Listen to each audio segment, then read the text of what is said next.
নমস্কার বন্ধুরা, পোস্তর দাম কিন্তু আকাশ ছুঁয়ে গেছে। তা বলে কি আমরা পটল পোস্ত কিংবা পটল ভাপা রেসিপি খাবো না? অবশ্যই খাবো। আজ আমি আপনাদের সাথে শেয়ার করব একদমই পোস্ত ছাড়া পটল ভাপার দুর্দান্ত রেসিপি। এই রেসিপিটি বানাবার জন্যে প্রথমেই আমি এখানে নিয়ে নিয়েছি 500 গ্রাম মতো পটল। আর পটলটাকে প্রথমেই ভালো করে ধুয়ে পরিষ্কার করে নিয়েছি। এখানে আমি বেশ লম্বা লম্বা পটলকে নিয়ে নিয়েছি। আর আমি প্লেটটাকে সরিয়ে রেখে পটল কাটার পদ্ধতিটা দেখিয়ে দিচ্ছি। প্রথমেই আমি একটা ছুরি দিয়ে পটলের মাথার দিকের আর নিচের দিকের অংশটাকে বাদ দিয়ে দিচ্ছি। তারপরে একটা পিলারের সাহায্যে পটলের খোসাটাকে ছাড়িয়ে নিচ্ছি। আপনারা চাইলে বটি দিয়েও কাটতে পারেন। দেখুন বন্ধুরা, পটলের পুরো খোসাটা কিন্তু ছাড়াবো না, এইভাবে একটু একটু করে খোসা রেখে পটলের খোসাটা আমি ছাড়িয়ে নিচ্ছি। দেখুন বন্ধুরা, পটলের খোসাটা ছাড়াবার সময় একটু একটু করে খোসা রেখে আমি পটলটাকে ছাড়িয়েছি। এতে কিন্তু রেসিপিটি খেতে ভীষণই সুন্দর হয়। আপনারাও ঠিক এইভাবে পটলটাকে ছাড়িয়ে নেবেন। আর একইভাবে আমি সমস্ত পটলগুলোই দেখুন একটু একটু করে খোসা রেখে ছাড়িয়ে নিয়েছি। এরপরে আমি একটা একটা করে পটলের মাথার দিকটা একটু করে কেটে নিচ্ছি। ঠিক একইভাবে নিচের দিকটাও একটু করে কেটে নেব। পুরো পটলটাকে কিন্তু কাটার একদমই প্রয়োজন নেই। মাথার দিকটা যেমন অল্প করে কেটে নিচ্ছি, ঠিক একইভাবে নিচের দিকটাকেও অল্প একটু কেটে নেব। এতে কিন্তু পটলের ভিতরে তেল, নুন, হলুদ, মশলা সব কিছুই খুব ভালো মতো ঢুকে যাবে। আর তাতে এই রেসিপিটি খেতে ভীষণই ভালো লাগবে। সেই কারণে আমি পটলের ওপর দিকের আর নিচের দিকের অংশটাকে একটু একটু করে কেটে নিচ্ছি। সব পটলগুলো একইভাবে কেটে নেওয়ার পরে চলে যাচ্ছি রান্নার দিকে। একটা কড়াইতে দিয়ে দিচ্ছি 3 টেবিল স্পুন মতো সর্ষের তেল।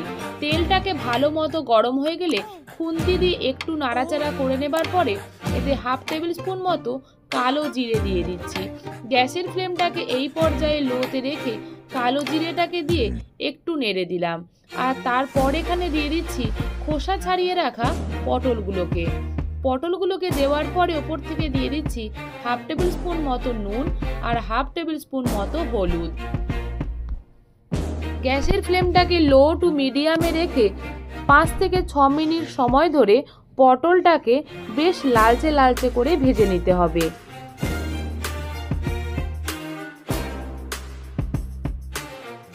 পটলটাকে উল্টে পাল্টে বেশ ভালো মতো ভেজে নিতে হবে। এই রেসিপিটি বানাতে বন্ধুরা সময় কিন্তু খুবই কম লাগে আর খেতে কিন্তু ভীষণই সুস্বাদু হয়।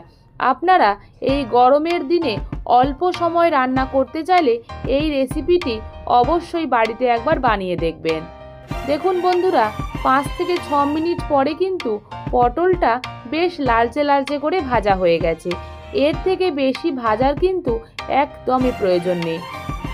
এই পর্যায়ে গ্যাসের ফ্লেমটাকে বন্ধ করে একটা পেস্ট আমি দিয়ে দিলাম। আর কিসের পেস্ট দিলাম একটু পরে বলছি। মিক্সির বাটি ধোয়া জলটাও আমি এখানে অ্যাড করে দিয়েছি। দিয়ে দিলাম 1/2 টেবিল স্পুন নুন আর কালারের জন্য ব্যবহার করেছি 1/2 টেবিল স্পুন কাশ্মীরি লঙ্কা গুঁড়ো আর রুম টেম্পারেচারে রাখা 3 টেবিল স্পুন টক দই ব্যবহার করেছি। দই কিন্তু সবসময় নর্মাল টেম্পারেচারে রেখে তারপরে রান্নায় ব্যবহার করবেন। দিয়ে দিচ্ছি 2 চিড়ে রাখা কাঁচা লঙ্কা আর 1 টেবিল স্পুন মতো সর্ষের তেল।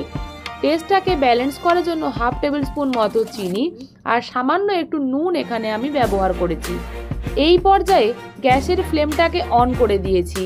আর যাতে গ্রেভিটা একটু বেশি হয় সেই কারণে আমি চায়ের কাপের 1 কাপ মতো উষ্ণ জল আমি ব্যবহার করে দিয়েছি। এই সমস্ত কিছু উপকরণকে খুব ভালোভাবে মিশিয়ে নিচ্ছি। পটলটাকে উল্টে পাল্টে দিচ্ছি যাতে মশলাটার সাথে পটলটা খুব ভালোভাবে লেগে যায়। যেহেতু পটলের উপর আর নিচের দিকের অংশটা একটু কাটা আছে, সেই কারণে মশলাটা কিন্তু পটলের ভিতরে খুব ভালোভাবেই ঢুকে যাবে। আর তাতে খেতে কিন্তু ভীষণই ভালো লাগে। এই পর্যায়ে আমি গ্যাসের ফ্লেমটাকে হাইতে রেখে ফোটার জন্য অপেক্ষা করব।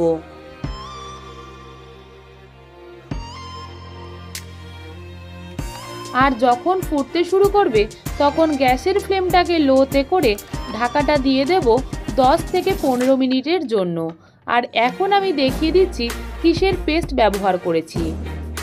একটা মিক্সিং জারে দিয়ে দিচ্ছি 1.5 টেবিলস্পুন মতো সাদা সর্ষে। আপনারা চাইলে এর পরিবর্তে কালো সর্ষেও দিতে পারেন। আর পোস্তর দাম যেহেতু আকাশ ছোঁয়া, তাই পোস্তর পরিবর্তে এখানে আমি দিয়ে দিচ্ছি 2.5 টেবিলস্পুন মতো সাদা তিল। এই সাদা তিল কিন্তু আপনারা যে কোনো মুদিখানার দোকানে পেয়ে যাবেন। এই সাদা তিল খেতে কিন্তু একদমই পোস্তর মতোই হয়। সর্ষেটা বাটার সময় যাতে তেতো না হয়, তাই আমি সামান্য একটু নুন দিয়ে হাই স্পিডে একবার ঘুরিয়ে নিয়েছি। দেখুন বন্ধুরা, কতটা মিহি করে বাটা হয়ে গেছে। আমি একটা চামচ দিয়ে কিন্তু দেখিয়ে দিচ্ছি। এর সাথে আমি দিয়ে দিচ্ছি 8 থেকে 10 কোয়া মতো রসুন। আপনারা যদি নিরামিষভাবে বানাতে চান তাহলে কিন্তু রসুনটা অ্যাভয়েডও করতে পারেন। দিয়ে দিলাম একটা কাঁচা লঙ্কা আর সামান্য একটু জল। এই সমস্ত উপকরণকে দিয়ে আমি একটা মিহি পেস্ট বানিয়ে নিলাম। এই পেস্টটাই আমি রান্নাতে ব্যবহার করেছি। আর এটা কিন্তু একদমই পোস্ত বাটার মতো খেতে হয়। ঠিক 15 মিনিট পরেই কড়াইয়ের ঢাকাটা খুলে দিচ্ছি। দেখুন বন্ধুরা, দেখতে কতটা দারুণ হয়েছে। কোনো রান্না যখন দেখতে ভালো হয় তখন কিন্তু আমাদের খাওয়ার ইচ্ছা ভীষণই প্রবল হয়।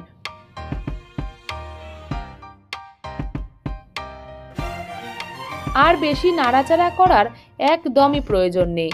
গ্যাসের ফ্লেমটাকে একদমই লোতে করে হালকা হাতে একটু নেড়েচেড়ে দিচ্ছি। খুব বেশি নাড়াচাড়া করব না, এতে কিন্তু পটলটা ভেঙে যেতে পারে। গ্যাসের ফ্লেমটাকে বন্ধ করে এই পর্যায়ে আমি ঢাকাটা দিয়ে দিচ্ছি। ঠিক এইভাবে আপনারাও পটল ভাপা বাড়িতে বানিয়ে গরম গরম ভাতের সাথে খেয়ে জানাবেন এই পটল ভাপা আপনাদের কতটা সুস্বাদু লাগলো।